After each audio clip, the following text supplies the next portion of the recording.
આજે વિશ્વ પર્યાવરણ દિવસ છે। આમ તો આત્મનિરીક્ષણનો દિવસ પણ કહી શકાય।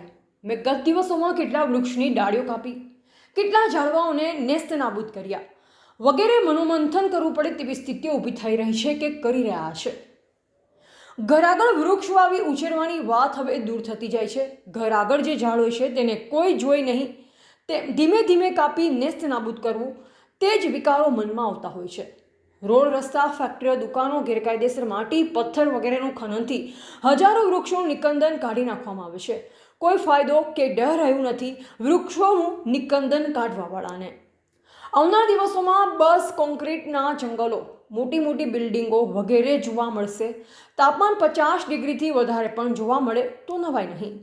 વૃક્ષો માનવી, પશુ, પંખી વગેરે માટે કેટલા ઉપકારક છે અને તેમાં પણ જીવ છે તે નાના બાળકોને પણ ખબર પડતી હોય તેવું દેખાઈ આવે છે। કારણ કે આશરે 2 વર્ષ પહેલાં એક 4 થી 5 વર્ષના બાળકે પોતાના ઘરે કુંડામાં નાના રોપની ડાળખી તૂટી ગઈ હતી। તે નાજુક અને નરમ વળેલી ડાળખીને પાટો બાંધેલ આજે આશરે 2 વર્ષ થવા વિશે પણ રોપની ડાળખી તૂટી હતી તેમાં ફૂલ આવે છે। બસ આજના વિશ્વ પર્યાવરણના દિવસે કદાચ વૃક્ષોનું વાવેતર ન થાય તો કદાચ ચાલશે, પણ વૃક્ષોનું નિકંદન તો ન કાઢીએ કે ન કાઢવા દઈએ। એ વાત અલ્પેશ કગરાણા, જૂનાગઢ।